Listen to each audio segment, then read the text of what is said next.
Was that a good one? Snap, snap. I've never done it that many times, but that was the first. Bum, bum, bum, bum, bum, bum, bum, bum. Green, Vinnie Greene. Good morning. Hello. Welcome. Morning. So, what I normally don't do a whole lot of, and the weird part about it, and maybe if people have listened to every episode, and it might get annoying to hear me explain the same few things a few times. But what I don't normally do is I don't really treat this like it's like an interview thing and like a whole like intro thing, because like if people see your name in the description, they know who you are. I'm not going to go all these things leading up to then saying your name, which is already the lead is buried in the name of the episode. So, hello, Vinny. What's up, man? Hey, Cory. Thanks for having me on, brother. Yeah, man. I'm excited, man. I'm excited too. This might be the first international. No, not the first international, but this is definitely one of a few that I've done. It's difficult to navigate time zones. I get that. Yes. I get that it's like, oh yeah, 5 hours ahead, and then I gotta go. Oh God, I gotta count. I'm bad enough at telling time as it is. If you give me an analog clock, I'm gonna be like, give me digital. Yeah, man, I'm the same, man. Like I've been on a few American podcasts, and it's so hard to get the scheduling down, especially on the West Coast, because the 8-hour time difference does be pretty intense. Like we've had Beige get up so early, Beige from Return to Critics. We've had made him get up so early to come on the show. It's been crazy. I did one with Dylan Jukebox as well. I did one with him like it was midnight here. And it was like evening time there, and I was so tired, dude. Oh my god, it was like 1 a.m. by the time we finished recording. I was so tired. It's awesome though, like, you know, it's cool to get out there and like talk to my American brothers across the pond. Well, I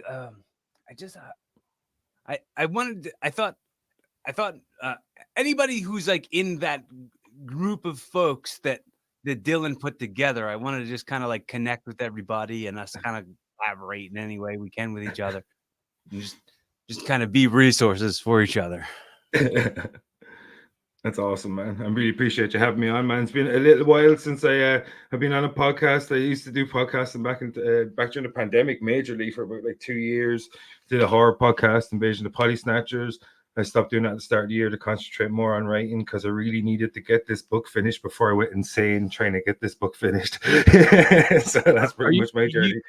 Are you saying you're currently on a break though? Is that what I just saw? You're like yeah, I haven't released any new podcast stuff in about 6-7 months since early spring, summer. I'll have an announcement on that side of things in the near future. I just can't really disclose that right now because I'm kind of sworn to secrecy because someone else is, you know what I mean, calling the shots. So, but I let's just say I you know, tales of my death may be more exaggerated, you know, than previously thought. Like, so, you know, maybe I'm coming back. You know what I love, man? It's something like it's secretly in the back of my head. Anytime somebody goes like, I have an announcement to make, I'm like, I automatically in the back of my head go, stop announcing stuff. Stop announcing stuff. Just do the thing. Don't announce it. Like, yeah, because a lot of times people will go, I have an announcement to make, and then they never do the thing that they announce that they're gonna say, like that they say they're gonna do, or like they go, this is gonna be life changing, and then they do like one episode of a podcast and then never go back. So, like, stop announcing. You can chill with the announcements. Like press for immediate release. The press release. You got to be consistent first. Yeah. Oh man, we like with podcasting, we did like over like 100 different recordings of in previous different iterations. We did like an interview show because I think what the problem was for a long time is we didn't know what we wanted to be, and we tried to be everything. And then eventually we realized what we were good at was really focusing on horror movies, something that we're really passionate about. And we tried to make the switch over to YouTube from Spotify. We did kind of pretty decently on Spotify from two guys from small towns in Ireland trying to create a fan base from pretty much scratch. And we did okay for a little while, but like it's just like I've got like I write part time, I work as well in the evenings, so I literally had to kind of weigh up like getting the book done became everything. So that's the only reason I kind of one of the main reasons I stopped doing podcasting for the past 6 or 7 months because I have a novel coming out and I just kind of really wanted to get that across the line because it was kicking my What, ass. the question I was asking was, are you taking a break from writing? Are you done? Are you like, Oh no, God no. no? That's the only thing that keeps me sane, man. Man, no, writing's my ultimate escape. I live in a small village, a tiny village. I know literally nobody here. So like writing is my great escape. I work and I write. I work and I write. That's what I do. Is it fiction that you're working on? What kind of writing are you doing? The first novel is going to be a horror western. It's titled River of Bones, illustrated by the absolutely incredible Tia Margerand. The story is set post Civil War America, where everything is kind of like the reason I picked that period of time is because everything was kind of like in upheaval, and nobody was understanding like what the ramifications truly were going to be from the outcome of the Union beating the Confederacy and all this kind of stuff. And that was a very intriguing moment in time for me. And I thought because of the lawlessness that was going on in the territories at that time, that and the way Native Americans were being treated, that I thought was right for storytelling. And I'm like, you know what? Not a lot of horror movies or a lot of horror stories take place in the Old West. I was like, let's throw a sprinkle of werewolves in there. So I use the post Civil War background, but it's mainly a horror story. There's lots of skinwalker lore, lots of werewolves, all that kind of stuff. I don't hold back on the monsters. But at What's the your end of the day, favorite? it's a revenge story, pretty much. What's your favorite kind, man? What's your favorite kind of horror? Like, what's when you're doing a horror movie review podcast? What's like your ultimate like? Here's the formula that I love the most. What would you Yeah, say like like your top 5 horror movies would be? ooh, top five. Ooh, it's like Sophie's Choice all of a sudden over here. But yeah, my number one favorite horror movie of all time is The Thing. What I look for in what I try to do when I write, and hopefully people will see that is I like my pacing to be kind of slow at the beginning. I will give you something, and then I like to slow the story down. And I love horror movies that give you something at the start and then slow the story down, let you kind of give you that kind of false sense of almost security, and then all of a sudden you pick the pace back up again, and you realize that you're in the shit. And like my favorite horror movies do that. I look at The Thing, Halloween, Predator. Like a lot of these movies, like which Halloween? Oh, there's three. Yeah, I'd be counting them on my fingers too. I was but oh, it's hard to pick, but like because there's so Oh, many. it's Like funny that you thought I was talking about Halloween 3 when I was doing that. That's funny too because yeah, Halloween um, 3 is a classic. You can't mess with that. oh, Like, I don't know, dude. I think Halloween 3 would have been so much better than any other franchise, yeah, if that makes any sense. yeah, exactly. Like if it's its own standalone thing, it would be its Yes. own thing. But it's funny that they called it how like it's just the humor of it. Just the Yeah. just like the like the head scratching of it. Like what did they do with that? John Carpenter initially thought that after the first two Halloween movies, that the Michael Myers story was told out, and he decided that if we are going to continue with the Halloween franchise, that we should actually make it an anthology series. So he wanted to continue on Halloween 3, 4, 5, and 6, but being a different tale, a different Halloween tale every movie. So Mm. Halloween 3 was the start of an experiment, and everyone was like, "Seriously, Halloween without Michael Myers?" Like, it's like if it was called Season of the Witch, I think everybody would love it today. I think everybody Right. would love it, but it's so divisive because of what franchise it's in. But I think it's a cool movie. I just don't think it's a Halloween movie. It's totally hits that anthology button. Like you could totally see it being an episode of Black Mirror or something. Like Mm. I could see I could see them like rearranging how that story goes and repackaging it as an episode of Black Mirror or something. Yeah, or even like make it like an offshoot and call it just Season of the Witch, and you can actually build a franchise off the Silver Shamrock mythos and all that stuff that they kind of create in that movie, because it's completely separate than what Michael Myers is doing in Haddonfield. So you could literally go 25 years later, 30 years later. Stop giving me Michael Myers, right? Everybody knows this movie exists. So why don't you give me 30 years later and see what the people in Silver Shamrock are doing, and maybe like see what that world looks like, that all the kids got turned into evil monsters and stuff. You know what I mean? Because it's there, it's right for the picking, and it's completely separate from Michael Myers. I'm passionate about Halloween. I'm sorry, dude. It's rough because Halloween was yesterday, and Yeah. every year around Halloween I watch Halloween 3 just to like it's part of a tradition. But this year I haven't watched it. I just haven't watched it. I think I've really limited the amount of like dark content that I'm trying to consume. Like anything that's kind of like horror stuff, I'm not as much consuming that stuff these days, because I feel like there's like a whole energy to it that I don't really want to I invite. do that. I do that sometimes too. Like, you know, like just like for a couple of weeks, just watch comedies and action movies, just light stuff that entertains you, that kind of switches your brain off and kind of puts you at ease. I do that. Oh yeah, that's like, especially if you're writing horror, dude. You know what I mean? Like sometimes I'd be like 10, 12 hours trying to scare myself, because if you're not scaring yourself, what chance you have of scaring the reader? You know what I mean? So Right. so like, yeah, it's doing that for 10, 12 hours some days, and then like after that you do not want to watch horror movie. But like, you know, that's where my ideas come from though. Sometimes, you know, watching other horror movies and stuff.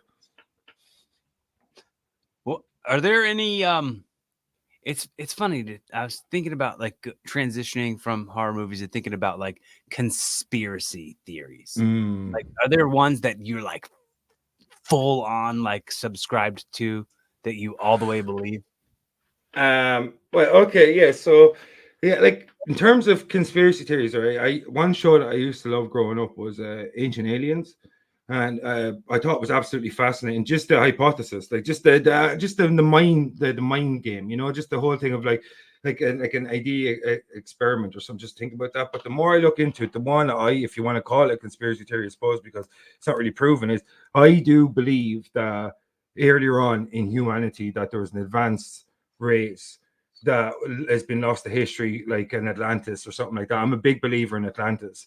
That I think that that was a real culture that existed, and the reason that humans jumped up in terms of their evolution and their expansion in terms of technologically, architecturally, like in terms of their the farming methods, all these things. And the reason, like if you look at Göbekli Tepe, places like this around the world, that I think that an advanced race had their civilization wiped out and the remnants of it spread out across the world. And that's why you see similar motifs and architectural styles in terms of pyramids and things like this. So I'm a big believer in Atlantis.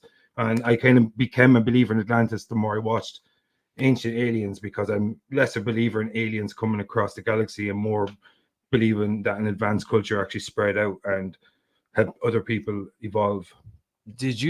Have you come across Billy Carson, the Forbidden Knowledge? Have you ever No. heard of that? And he goes into the Sumerians and the Anunnaki, and he goes like really educational on it. So if you were to look up something on YouTube, you just look up Billy Carson and start consuming some of that.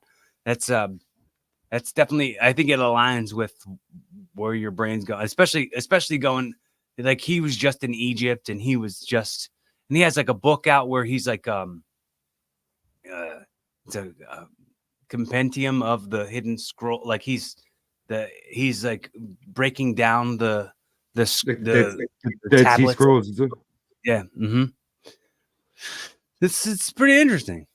Yeah, I'm a big believer in the Anunnaki as well, and like not in terms. I definitely think something happened in our history that we don't know. Like it's like Graham Hancock says, we're a species with amnesia, I think is his quote. Like, and I'm a big believer in that too. That like if you look back far enough in the past, we know so little, like so little about our own history.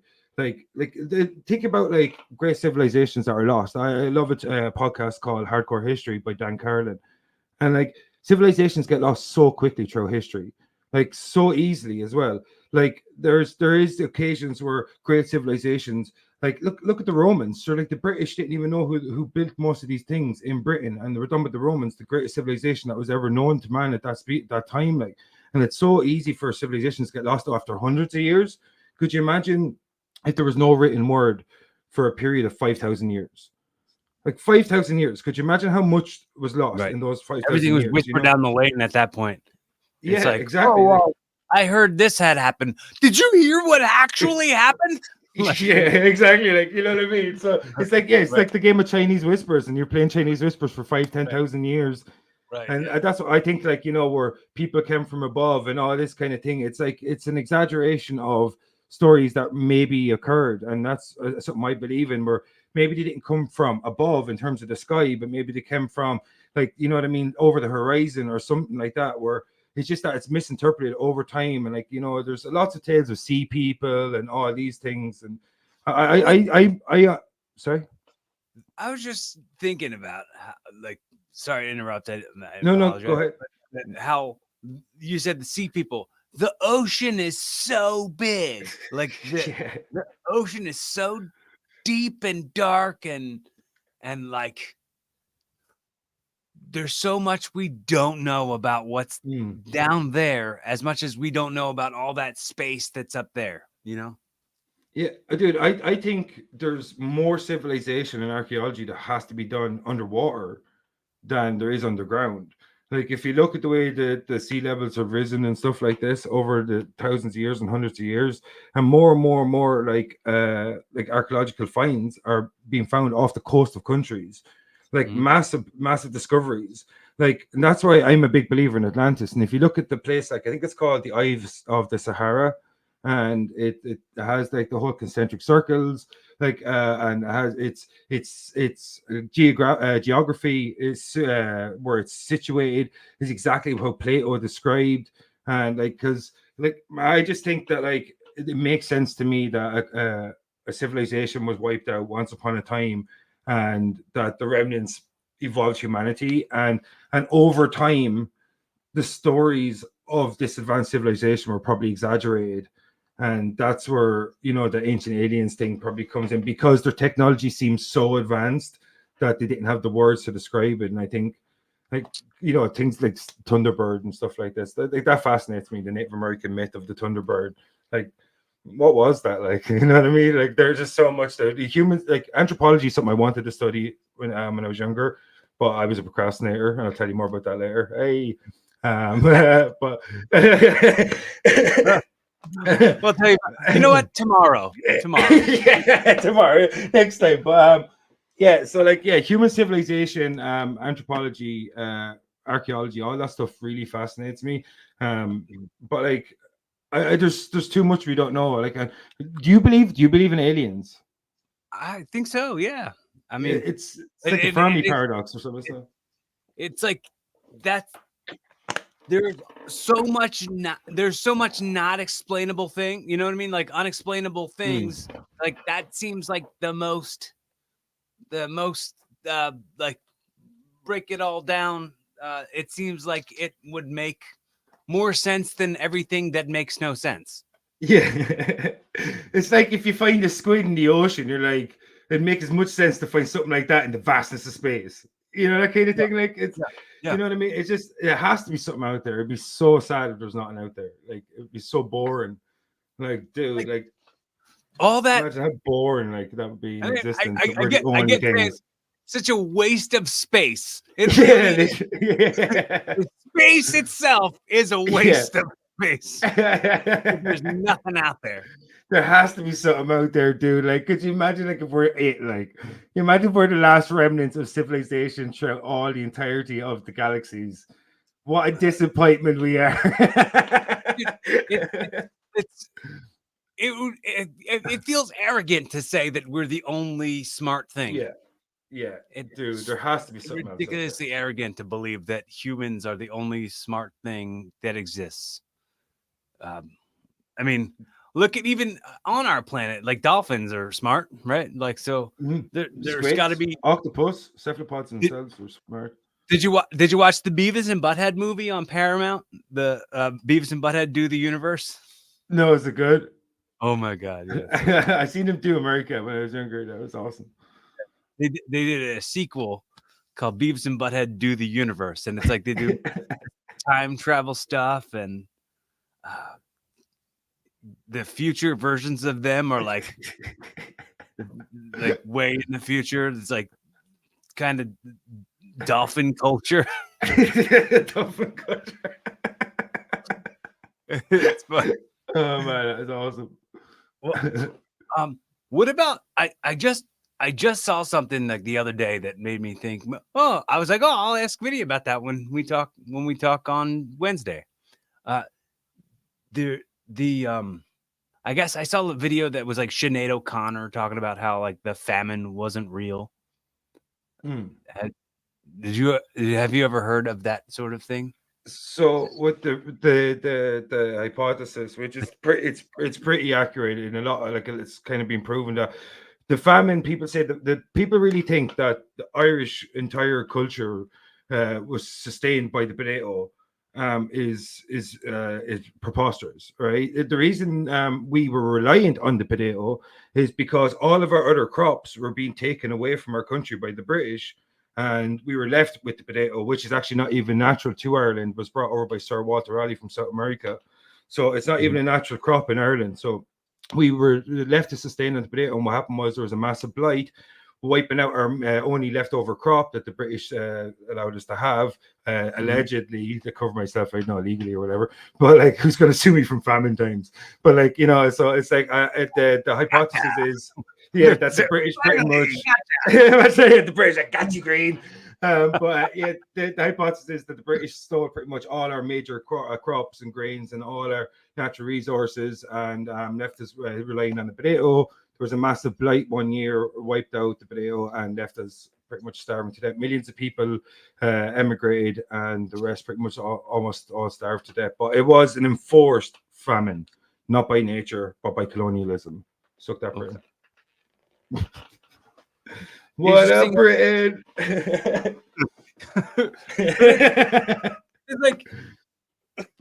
It's like, hey, we want to hear about these things that are interesting and intriguing, and then like not get bummed out by them. But unfortunately, that's the way it's gotta be sometimes. It's a famine, dude. There's literally, like, you know, there's going to be nothing happy about it. You know, you brought it up, guy.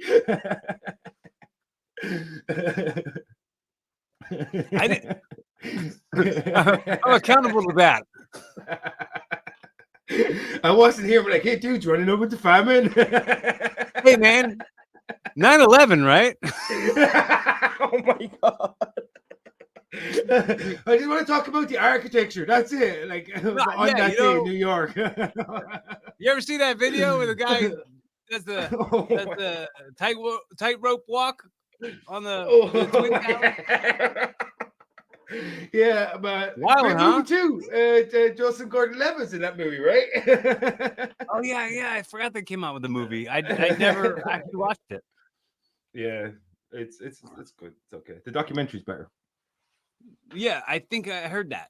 Yeah. I watched the documentary. I don't think I ever saw the actual narrative movie that was written. Yeah, that was made. Man on Moyer. Isn't that the documentary? Isn't it? Man on Moyer. Yes. 45 minutes.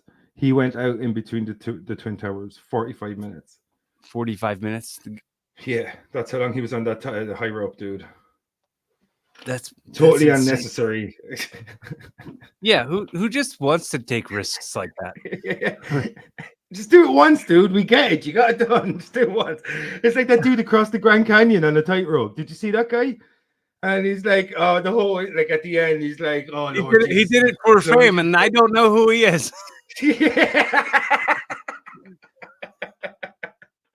Yeah, dude, like, oh man, he went across like the Grand Canyon on a tightrope. It was just like, why, like, you know what I mean? And at the end, dude, that dude is panicking, dude. Of course, like, that's where you'd fall, right at the end. That'd be typical. You know, like, do you ever see that guy with he made the homemade rocket and like killed himself? Just exploded. I was like, of course, it's a homemade rocket, dude. Like, what are you doing? He's like, he was a What a tragedy. Yeah, the Darwin Awards right there. It's like I think he was a flat earther, and he's like, I want to see if the Earth's flat, and I'm going to prove it.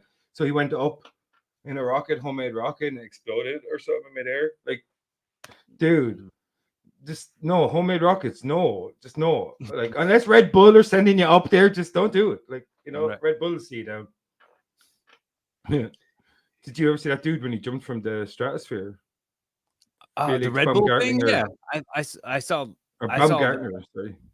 It was Yeah, it dude. was a Red Bull thing, right? Mm. Yeah, I Red believe I Bull saw gives that. you. Dude, that'd be terrifying.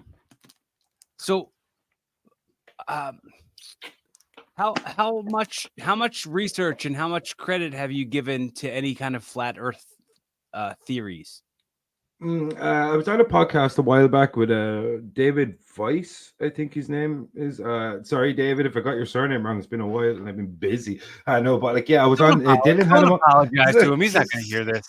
Yeah, but Dylan had him on. Dupbox Ginger had him on. Stardom. Actually, it was a Clash of Casters back in the day. A few of us. But I've man, with every single conspiracy theory or alternate view in the world, I've done a good bit of research on most of them because I'm a really curious dude, like super curious, and I'm not trying to out there disprove people. Like, I'm not like creating thesis or creating my own hypothesis and all this kind of stuff, or but like I'm very fascinated by people thinking different things. That's one thing I love. I always say to people, differences aren't a bad thing. Some people view differences as the empathy, or like it's like when people see with differences, they always look at it as an obstacle. Challenged. Yeah, it's challenge. Exactly. That really annoys me. Like, and like, because when I see someone that's different, I'm so curious about them. Like, immediately, if I see someone that's the complete opposite to me, I become really, really curious about them. And I mean, I'm the exact same thing about different viewpoints of the world. That like, I become so curious about them. Like, that's why I looked at the ancient aliens. I was fascinated by the whole JFK assassination thing. Like, every conspiracy theory. Like, and even like him across flat Earth or flat Earth and all this. Like, dude, like I even looked at the Hollow Earth theory. I've looked into all these things, like, I mean, because they're fascinating, even if they're correct or wrong. Like, if they're correct, it's even more fascinating because, like, I mean, our whole existence is completely different than what we perceived it to be, which is insane to think about. But if it's incorrect, it's still a fascinating line of thinking to kind of expand your mind and viewpoint in the world, and especially as someone who wants to write fiction, you have to look into all these kind of things. And flat Earth's intriguing to me, but I don't believe it. Yeah, I mean, the way my brain went right to, like, there are airports in every city and every country, and in the airports they map out flight plans that have to do with the Earth being around, and the people who are mapping out those flight plans are smarter than me, and for sure smarter than you.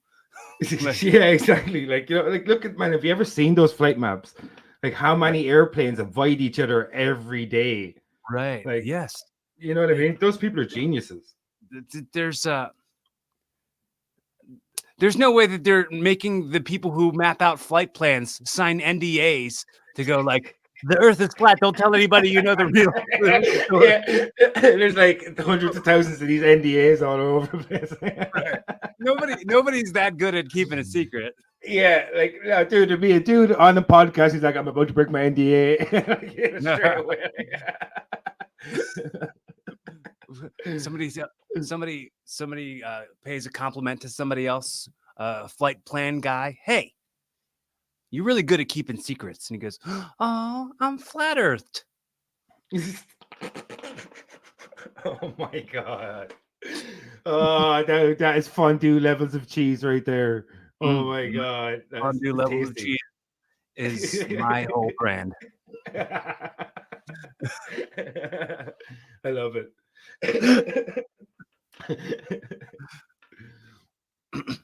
So, what do you think happens when you die? Nothing. Nothing. Yeah, unfortunately. Oh, have a great night. Yeah, I was raised Roman Catholic, like, like most Irish people, like, you know what I mean. And in my teenage years, like when I left school, I started learning more about history than I ever did when I was in school. And when I was in school, like I was taught religion up until, like, into my teens. Like, it was part of the curriculum, all these things, because I went to a Christian Brothers school.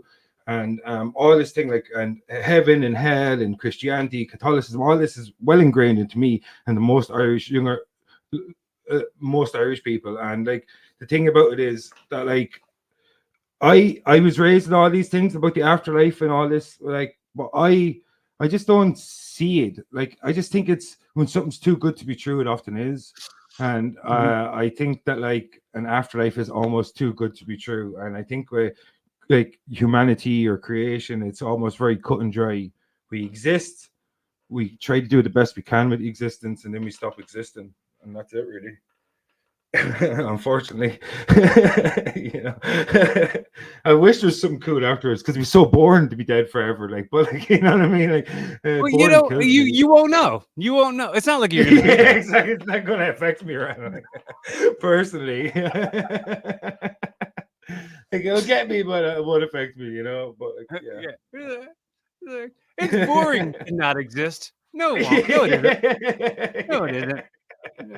Yeah, you won't be bored. You won't be bothered at all by not existing because you won't exist.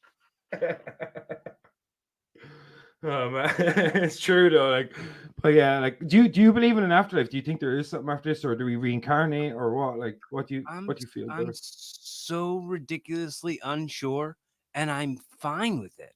Like, I feel like not everybody needs to know every answer to every question. Not everybody needs to like everything. Not everybody needs to understand everything. It's like, it's, I don't think that people, I think we don't know on purpose. There's a good reason we don't know. And, and it, I listened to do you know who Brian Regan is? Brian Regan, no. Brian Regan is he's a comedian. He was a guest on You Made It Weird on Pete Holmes' podcast.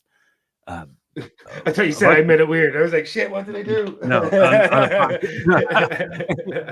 And he says and he answered the question what do you think happens when you die? And he said it's the one question that nobody knows and everyone will find out.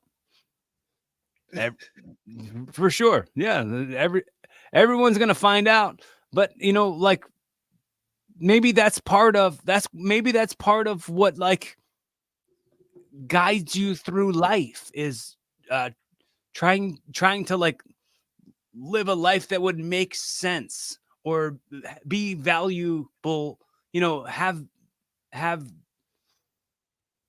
you know, as a like a role model or like an outlier to people for inspiration. So like I'd rather live a good life that can, you know, I'm gonna live on through my work, through my words, through my loved My ones, the people legacy. who I've made impressions on. And I think, because dude, I honestly I think about my friends who I've lost, and like I don't think about them being with me, and I don't think about them like haunting me. I don't think about them in a way of being somewhere else besides nowhere. Mm. And not like I don't want to feel that way. I don't want to feel I hope they're somewhere. I hope they're doing great. But like I have no evidence otherwise. Like, Yeah, and it's like Tommy Selby says no, in do you remember Peaky Blinders? They're just not here anymore. It's not that they're yeah, just not. They're I just didn't gone. watch. Yeah, I didn't watch the show, but yeah, I mean, that's I guess also quoting another guest from Pete Holmes' podcast, Dana Carvey. Dana Carvey was like, "Hey, do you remember where you were during the Civil War?" And he was like, "No, I don't know. I didn't exist." And he's like, "Yeah, that's what happens." Yeah, Like, exactly. Yeah, it's like uh, before we were born. It's just nothing. Like, right. unless we were somewhere else, and then we just don't have those Okay. memories. Yeah. What if we were under the sea? What if we go back to living like a fish? What if we're squids? Dude, I hate open bodies of water, so I'd suck as a fish. I'm like if I've Well, got the consciousness, I'm version gonna of try to get you that that one. hates it won't be existing anymore. No, my hatred for open bodies of water will still carry over into my fish form.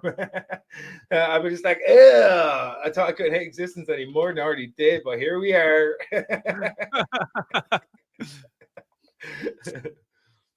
It's really funny, man, because I think um, I I just I do feel like a lot of like hatred and a lot of like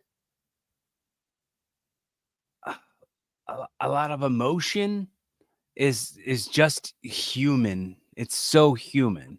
You know what I mean? Yeah, As soon as you're free of being human, the ego is lifted. You're like the idea of like this person was evil and like maybe they're just you know misinformed or too fragile of a being to zoom back out of it a little bit more and be like, hey, here's a bigger picture of things. yeah, I kind of feel like,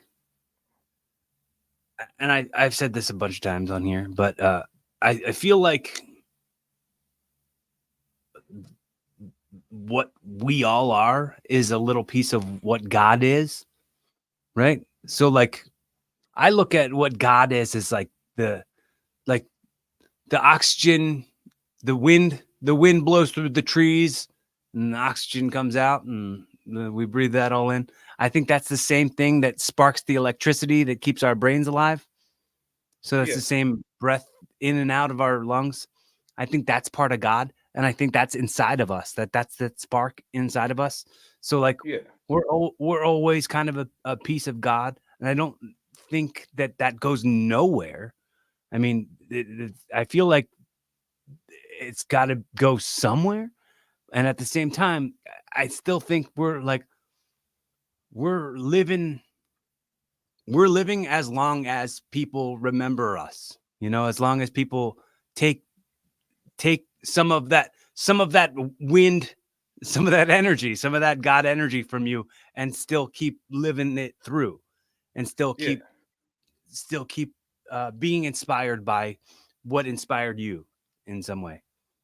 It's kind of like it's not like I'm probably going to wreck this quote, but it's like there's a quote like we're all made from stardust, and then to stardust we will return, or some stuff like that. It's like that, like that's pretty much we become part of the universe after we break down and return, and like that we're all just made from the same matter and all this kind of stuff. But Yeah, like either you die and you become a fish or you die and you become a star. And that's one.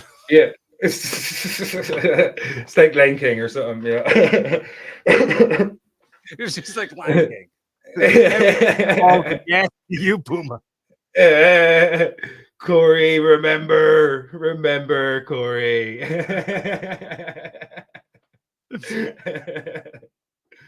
um, dude, is it cool if I switch my headphones because they're just about to die? And I just 1 second, I just have to grab them. Sorry, dude. I'm Go really for it, sorry man. with this. Go ahead. Go Sorry, ahead. dude.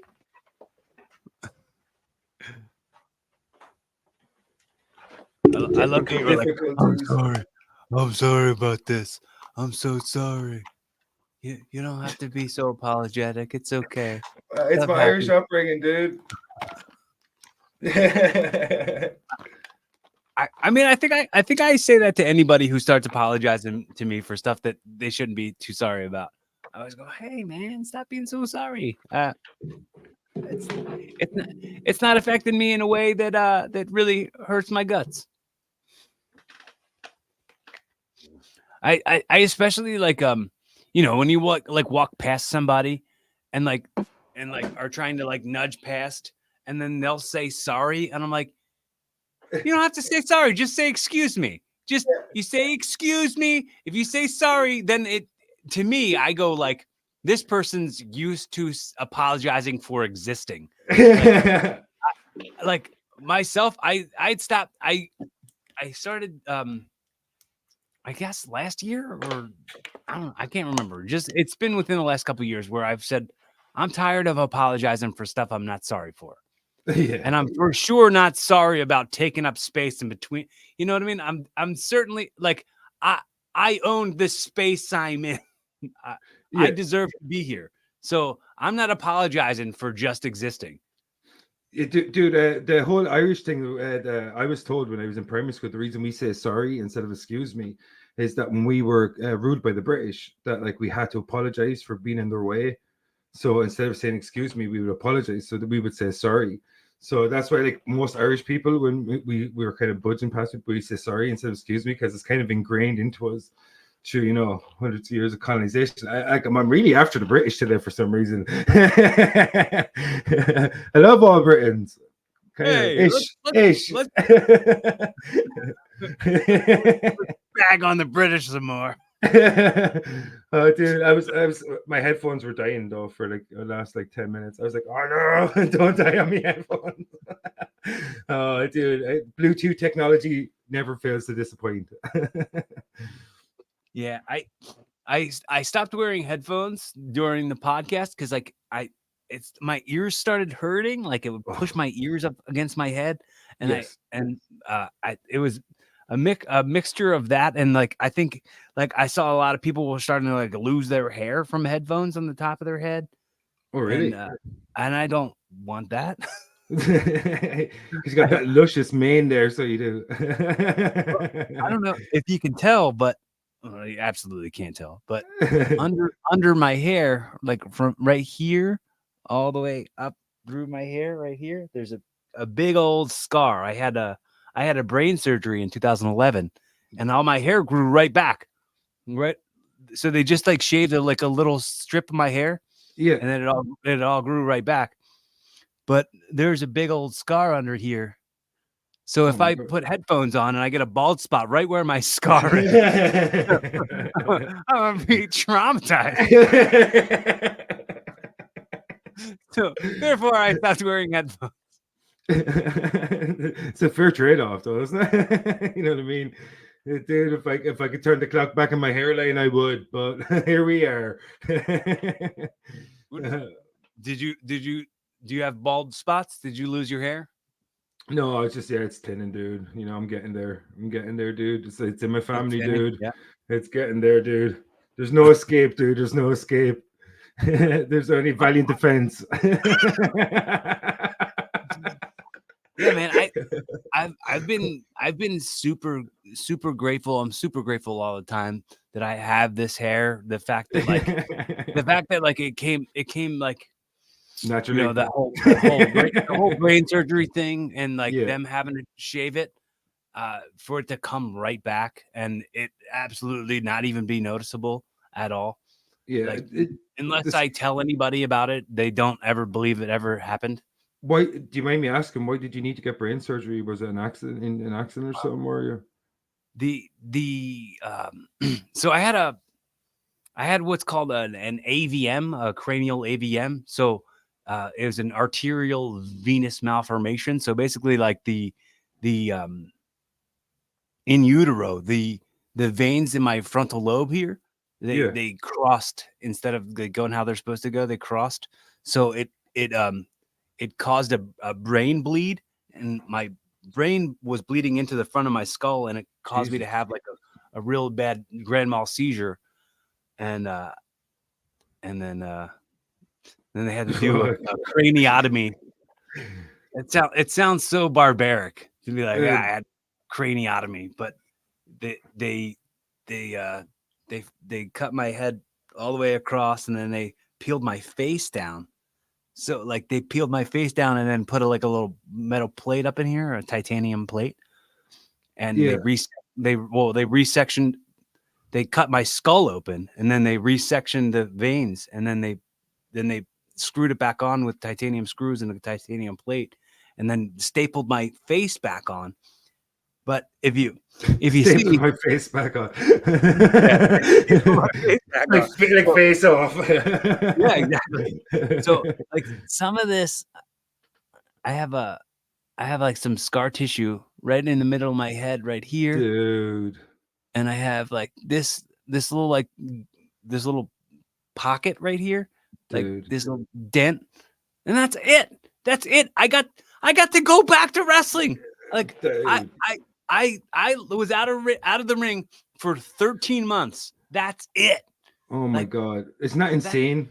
it's so crazy, and I'm so blessed, and I'm so lucky, and I'm so in love with living this life, and how much I feel like everything I've had is such bonus. After, All mm, everything I ever do, I want to inspire people, and I want to help people, and I want to like grow and be better, and I want to and I want to use my voice, use my platform. I want to definitely assist people any way I can. I want to be a resource to people, and I don't know how many other people have kind of gone through something that's been that big of a challenge, and made it through, and been this, you know like this you're so, blessed. and you're healthy as well. It's not like, you know what I mean. You went back wrestling, like, you know what I mean. And like one of the most physically like toughest, like, you know, professions on the planet, and like it's crazy that you can literally get your skull cracked open, your face peeled off, stapled back on, a piece of metal put in your skull, and you, not only you here to tell the tale, but you're still like kicking ass, like, you know what I mean. That's insane, dude. Like, you know what I mean. Medical science, man. And you got Yeah, all your hair back. look at all this hair I got. Dude, now Oh you're man, just flaunting it, dude. Dude, you're just flaunting it now. look at Not all just, this cool hair I get to have. dude, you're going to have to trim some of that and send it to Ireland to hook a brother up. You know what I mean? Yeah, man. Dude. My I my I I know my mom is is 100% Irish. When she did her genealogy, her ancestry, Oh, I really? believe it said my mom's 100% Irish. My grandmother was also, I guess, 100% Irish. But the weird part about it is, and this is something that's like fresh in my brain, and I've been thinking about a lot lately. My grandma is a, if I can, I want to say this in a way that doesn't sound like shocking, but um, my grandmother is a product of rape.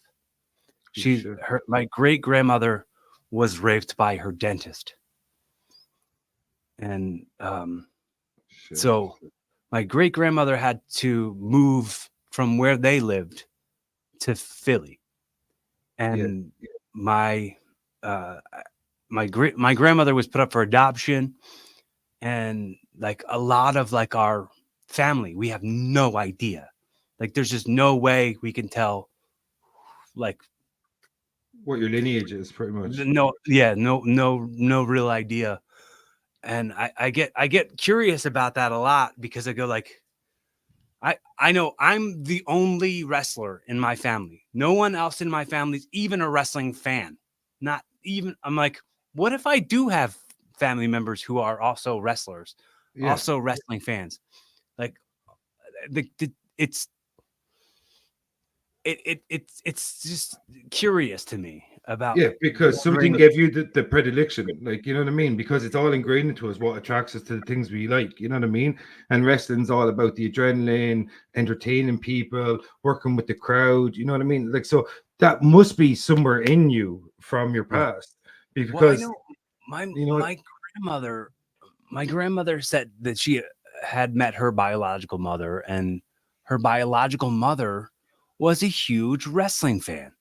Or, Like she said, "Oh, we used to watch wrestling together. We used to watch wrestling." And so, if I mean, if that I have a whole other part of my family that I have no idea, because like I don't know the dentist. Like I don't like. I think somebody from that family reached out to my sister on Ancestry, yeah, and um and kind of didn't go any further with it after not kind of filling in whatever the blanks are, because maybe they didn't want to destroy their image of what their pop was. Dude, imagine But finding that in your like. Imagine being the dentist dude's family, and then you find out that you're like this guy's an absolute piece of shit that you knew all your life. Like, you know what I mean? right, yeah, Like, yeah, because yeah. like there's no other way around it. The dude's a piece of shit. Like, you know what I mean? Like, so Just like men from generations ago all suck.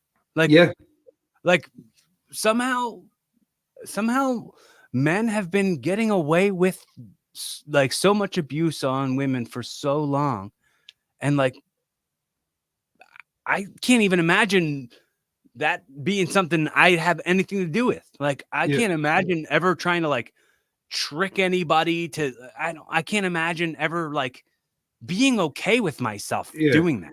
Or trying to Like manipulate, like, or trying to manipulate people. I never right, understood why people try to manipulate one another. What is your gain?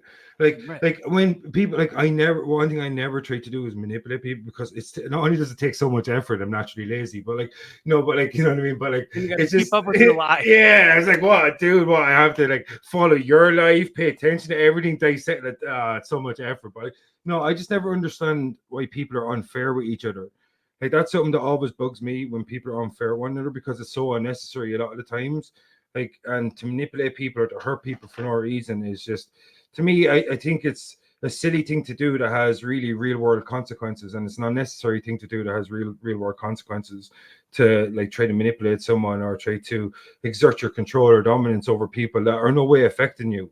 Like so, I'm totally I don't understand that side of human nature, and like us as dudes, like a lot of the times men are the ones that are guilty of it the most. But like, women aren't innocent either. They can play the game too. But like, Yeah, we yeah. do it in a way more harmful way. I think a lot of the times, physically harmful. Well, I think it's just selfishness for Mm, the most part. It's just self-preservation. I think a lot of times like anybody who's like harmed me or manipulated me in any way, I'll go back and I'll in my brain and in my heart, I go, I forgive them, like without them ever even asking for it, because ultimately that helped create who I am now, and mm. I love who I am. So I, you got to you got to have the rain to appreciate the sunshine, kind of thing. Yeah, we're just some of all our experiences. Like you know what I mean, good and bad. Everything's an experience that makes us who we are. Right, Mm. exactly. So I it's all bonus. It's all we like we learn Yeah, like what's the win or learn, like either you win or you learn, there's no yeah. lose. So Exactly, dude. Every experience is a learning experience. That's one thing. Like I've found out a lot this year that life can kick you in the ass a lot. Like if you're not willing to learn, life's going to keep kicking you in the ass. And if you don't learn how to block a few kicks, your ass is going to get pretty red after a while. So, like you need to learn from your losses. And like one thing I've done a lot this year is I've had some losses, I've had some defeats, whatever, and I had some complications with my professional person, whatever, all these things. But like you keep on trucking, you keep on learning, and then eventually you'll start figuring out the answers to your problems, and then you'll start like becoming a better person or improving or figuring out ways to improve yourself to help other people. I think that's really important, that you need to learn from your defeats. Enjoy your victories. Victories are awesome. They're way more rare than defeats though. Be honest with yourself. You get defeated way more than we ever win, but really, really enjoy your victories. I mean that. Appreciate your victories, but learn from your defeats. And if you can consistently learn from your defeats, the defeats become a little bit less frequent and the victories start piling up eventually. And just keep doing that. That's what I tell anybody. If you get defeated, don't let it keep you down. Put you down, but don't let it keep you down. there's always something to be grateful for. There's Exactly. always something that like you're overlooking in your victimhood. I mean, I've been there where Yeah. you're like, oh man, like I just can't catch a break. It's me. It's like I, You I get hate this. super I hate that. I fragile. hate this. Right. But Yeah. then I go like, I have so many other things to be grateful Mm, for, and I have to constantly check myself with that sort of thing and think about like write a list out of things I'm yes. grateful for. The the pros and the cons of what's going on, but I'll just focus on the pros.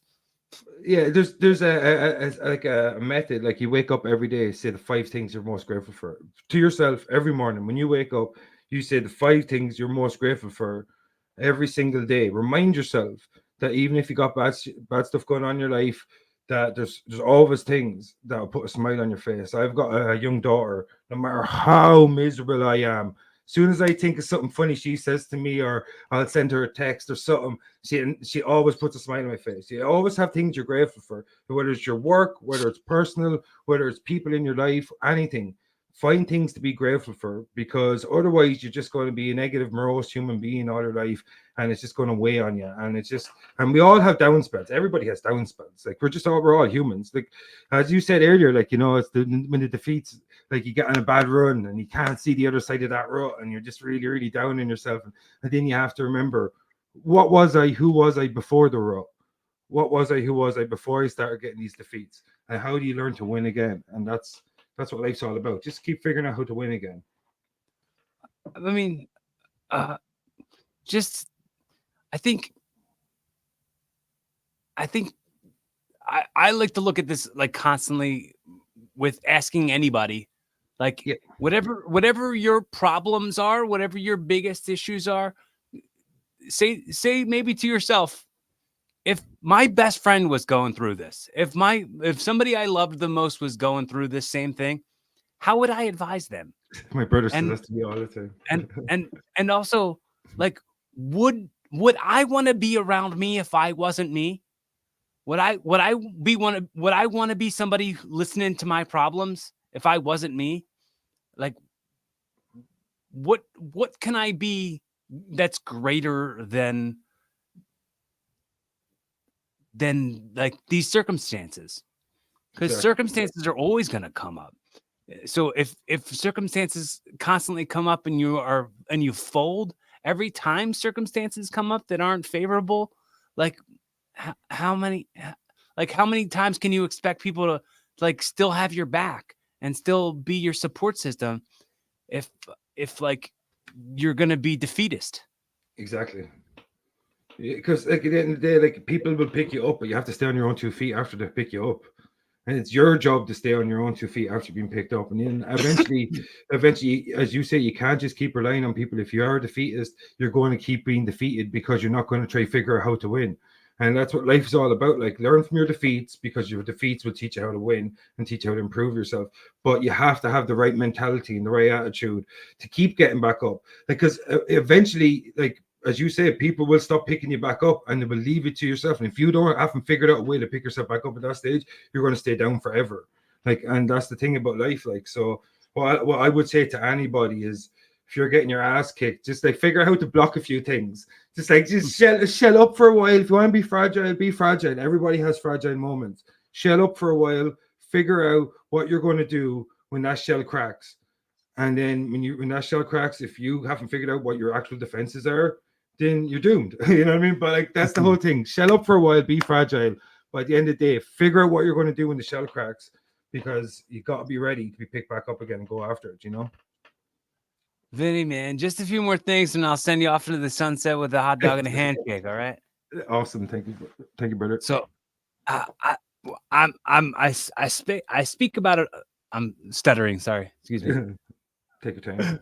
Not sorry. I'm not sorry. Not sorry. Excuse not me. sorry for it. Excuse me. Me, please. I have excused you.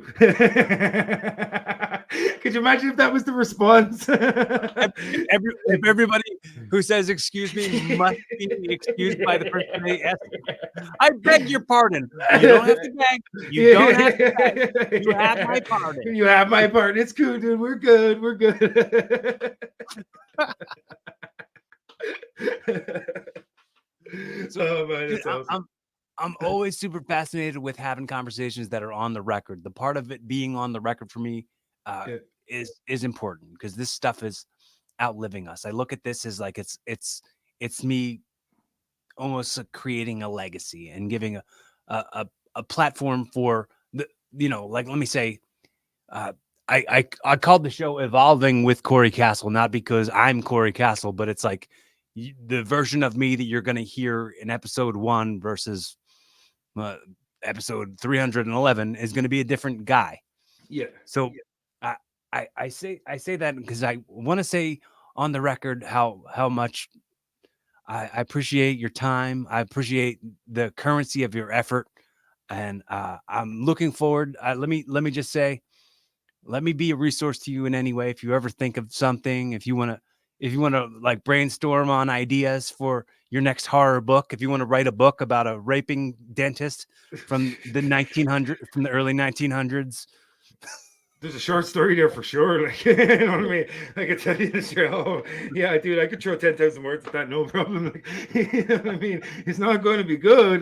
Like the story will be good, but like it's going to be vicious. Like, but It's not gonna be a feel good time. yeah, exactly. Yeah, be a good story, just not good to read. No, but like if I could be any kind of creative resource to you in any way, please Appreciate you. don't ever feel like you're bothering me. Don't ever feel like I'm too busy. That's one of my things that I really I'm not a huge fan of when people say like, "Oh, I know you're busy all the time. I know you're busy all the time, and I don't want to bother you." I'm like, I'm not too busy. I'm Yeah, not too busy to write you back. I'm not too busy to hold some space for you if you have some stuff going on and you just need judgment free conversation with a friend. My DMs are always wide open. legend. Appreciate you, man. You're a legend. Thank you so Thank much. you. Thank Really appreciate you. you having me, man. I really appreciate you putting yourself out there, man. Saying that you'll help me out anytime, man. I really like that, dude. You're a legend.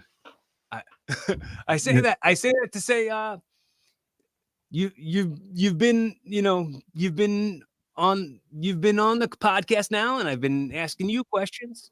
Now it's the chance you get to ask me anything you want to ask me, or you want to say anything to me that's on the record. It's gonna continue on. Dude, being a big pro wrestling fan growing up myself, and you being a pro wrestler, I have to ask you, who were your inspirations, and what made you want to be a wrestler? My inspirations were probably, I'd say Shawn Michaels probably was number one inspiration, Uh, main thing that made me, I think, want to be a wrestler. Uh, Bret Hitman Hart, um, Chris Jericho, Triple H, Edge. All Pretty solid I'd top say, five. Pretty solid top five. pretty much any long-haired white guy. Well, you got a continuous motif, dude. I like consistency in people as well. You know what I mean? I, no, but I mean, I love Eddie Guerrero. I love Booker T. Like I love Kurt Angle. There's a whole bunch of like this era of like the Attitude Era, badasses NWO. that inspired me, and the NWO, yeah, and The Rock.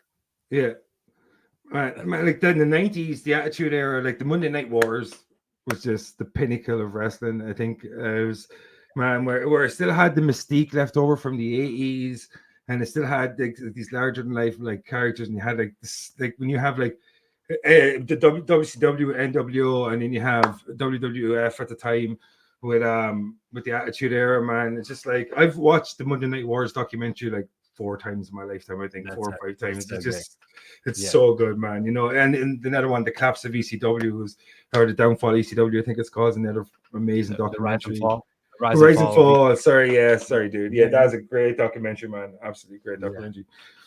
Do Like, you know that I'm from where ECW came from, right? of Like course, Philly. Yeah. I live in Philly, and that's where like I went to ECW shows all the time when I was a kid. So like Oh man. they would be on my local TV here, like and for sure, like this is the birthplace of like extreme wrestling and hardcore wrestling. Like I had my first match at the ECW arena um, in 2003. That's crazy, man. That must So have been surreal. it yeah, it was definitely surreal. It was I'd never been to the ECW arena before that because my mom didn't want to take me down to South Philly because she thought it was too dangerous. So I was also definitely when ECW was around, I was too young. Like I was 12. My mom wasn't taking me to South Philly when I was 12. Man, that's insane, man. but I went there for the first time in 2001, and then I wrestled there for the first time in 2003, and man, it was very surreal. It was definitely like it felt like I was part of history at that point, and Yeah, man. that's Paul kind of what I Heyman's want. just mad genius, though, isn't he? Right? Yeah, exactly. Is there anybody better on a microphone than Paul Heyman? Oh my god. Dude, No. some of his monologues are just next level. That guy. Yeah, he's a master, man. Anybody look up anybody who's an expert who's mastered something. It is Paul Heyman and the art of like emotions, and the art of like emoting Yeah. and manipulating other people's emotions with his monologues. He Man. definitely should get like an Oscar for some of the promos that he does. And dude, the energy he puts into every single promo, like, it's like, where does he get it from? Like, you know what I mean? It's like, and like, he's undeniable as well because every guy that put with him, like, their career goes to new heights every single time. Like, you know what I mean? Like, every dude that's ever been paired with Paul Heyman, pretty much their career's gone to new heights. Like, look at Roman Reigns. Like, you know, I don't follow wrestling quite close as I used to, but I still follow some of the pages because, you know, the curiosity is always going to be there. But like what Roman Reigns has done with the tribal chief thing with Paul Heyman and the bloodline and all that, it just once again shows the Paul Heyman, his influence over wrestlers and storylines and the believability behind those storylines is kind of ageless. That he'll whatever he puts his sorry. A very cool thing he's been doing recently is when Roman has to take time off or isn't on the brands for a while. Yeah. Paul's hair, he lets it all go gray. All the dye goes out of his hair, and he stops wearing makeup. So like his skin's all pale and stuff. And then when Roman comes back, he puts the color back in his hair and he puts all the makeup back on. It's like he is physically, like visibly affected by the absence of the tribal chief. It is a level of storytelling that no one has the same commitment as him. Man, he's just like every single show. It just seems that he puts everything into it, and it's just he is a creative genius. Like, you know, like what he did with ECW, like on the budget and the limitations that he faced it was just crazy. Like, you know what I mean, and the fact that like you give him something like a playground like the WWE, like, you know, like I think you let Paul Heyman do whatever Paul Heyman wants to do, and I think the possibilities are limitless. You know. I love the marketing idea of how he went like it's us versus all of them big time.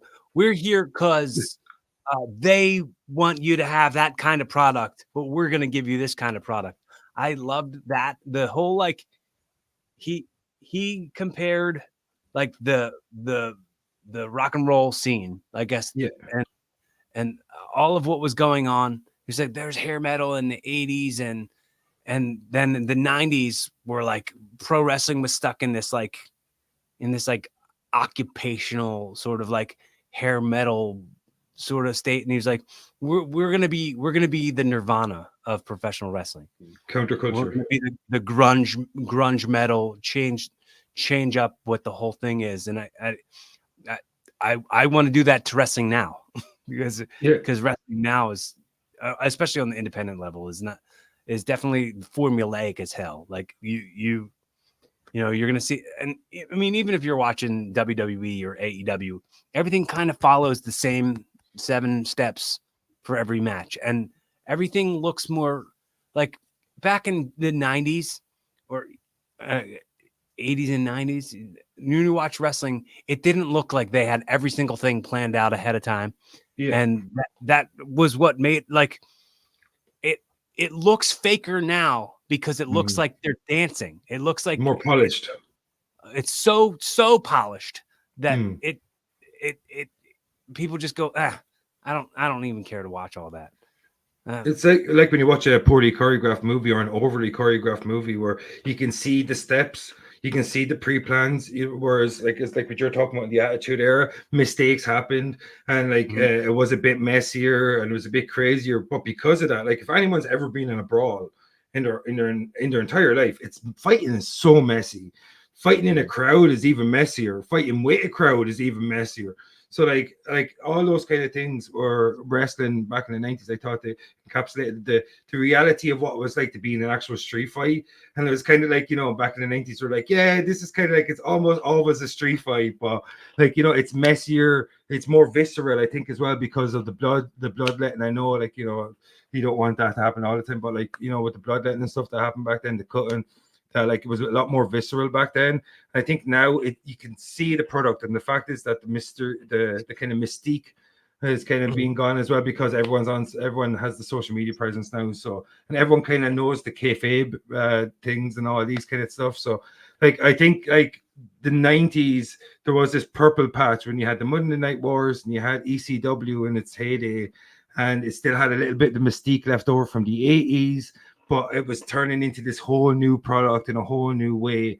And I think that's why the 90s might have been the pinnacle of pro wrestling, in my opinion, because it had all the ingredients that I needed for pro wrestling to be believable, even though, like, you know what I mean? It's not that it's fake. Everything that happens is real. The result is predetermined, but like everything in between the ropes is real. Real bumps, real violence, real falls. Everything's hurt. Like everything hurts. Real yeah, exactly. Real pain. Like everything hurts. Like, so like as Jim Ross used to say, try to teach a guy to fall 20 foot from a ladder. Try to teach a guy that. Like, there's no class. There's no class for that. Exactly. So that's kind of a lesson for life. There's no class for falling from ladder, but. I definitely think now it's gotten to the point where like it's like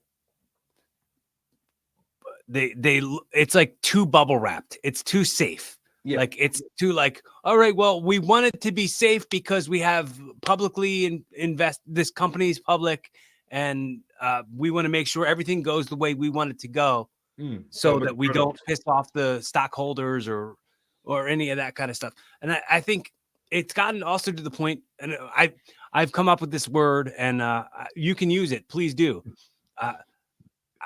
The lines are so blurred because of social media. It's like not. It's like you can't tell if it's storyline or if it's real on a lot of things because of like social media. Yeah, and I've been calling that gray fabe. Gray fabe, I like it. The real gray zone of can't tell if it's worked or shoot. Gray fabe is the word. Hashtag gray fabe. Gray fabe lives matter.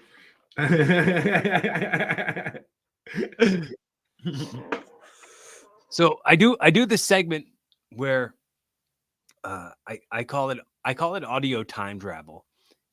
Almost as we were talking about this outliving us and continuing on.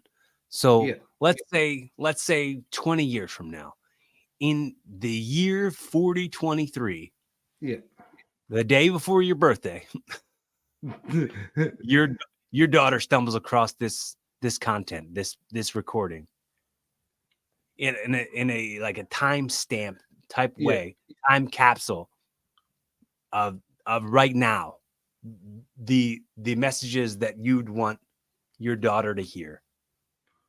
What would I in say the next to her? couple minutes?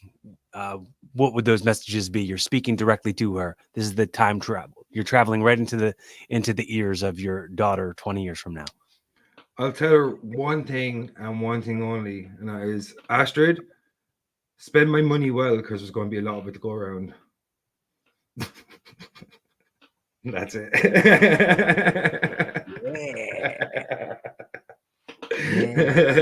Yes. And Astrid, I hope you listen to this whole show. I hope you dug the show, and you could go check out all the other episodes, man. Maybe something will be helpful for you. Maybe something will be valuable in your life. And hopefully I'm still alive. I know you will be. I know you will be. A Barbie. I don't say that to say like it's outliving us to go like, yeah, you're gonna die. Yeah. It better be the day before my 56th birthday is all I'm saying.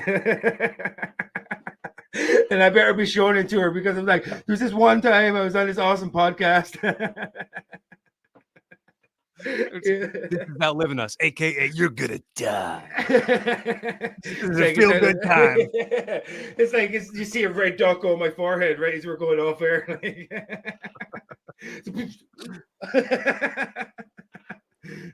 The way we wrap up episodes is I do this thing where I hypothetically I've gifted you this show. This would be the first episode of your new podcast, Evolving with Vinnie Greene. The very first episode in a very Jerry Springer's final thought type of way, wrap up what you would say the most valuable takeaways from this conversation have been, and inspire people to be a better version of themselves. What would you say? I would say to anyone that life is filled with challenges and obstacles and all these kind of things, but don't look at them as barriers. Look at them as opportunities. Because when you're faced with a challenge or you're faced with an obstacle, it's not a barrier from you becoming who you are. It's an opportunity for you to improve who you are. Because all these things will teach you valuable lessons in life to be able to evolve as a human being and be able to move past what you are now and who you are now. Because if you keep your mind closed and if you don't open up your mind to new possibilities, you're never going to change. You're just going to be locked into the same state of creation that you are now. And that is absolutely pointless. So I'd say to anyone, just open your mind to new possibilities. Never be afraid to challenge yourself. Never be afraid to leap over an obstacle if it presents itself in front of you. And never be afraid to listen to anyone who has a different opinion about something new, because that's also an opportunity to learn. Because we're learning creatures, so always be available and always be interested in learning new things and new ways of existing, because it's the only way for you to actually reach your full potential as a person, in my opinion.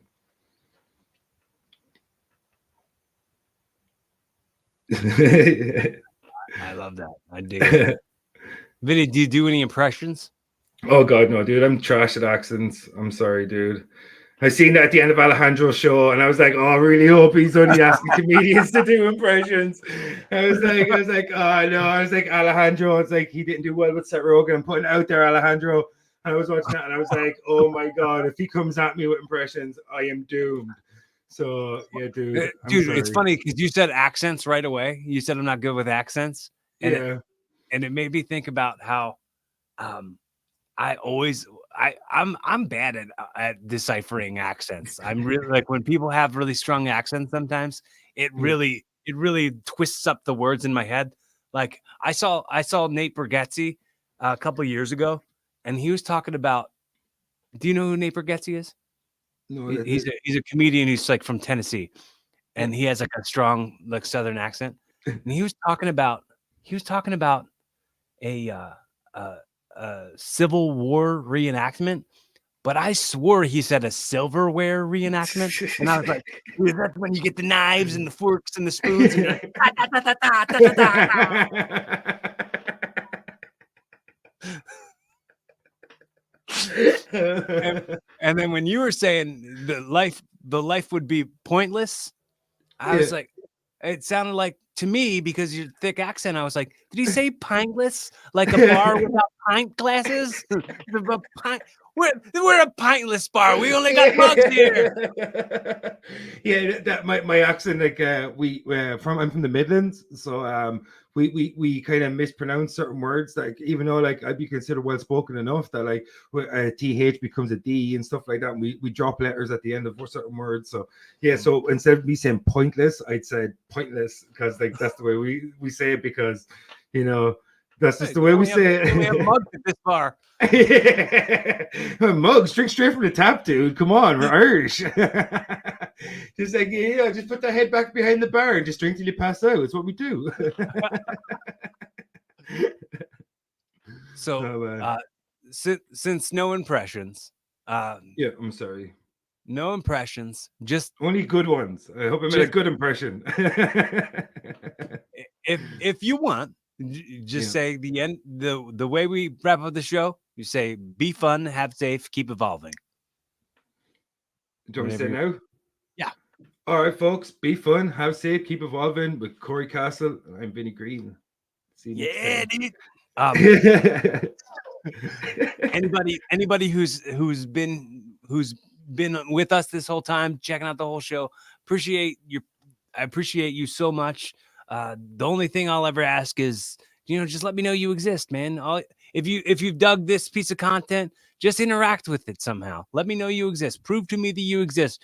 Comment, like, share, subscribe, any of those things, and make sure you stay kind. Stay kind to yourself more than anybody. I mean, more than anything, stay kind to yourself, because if you don't love yourself, how you gonna love everybody else? How you gonna love anybody else? Be fun, have safe, keep evolving. Show's over.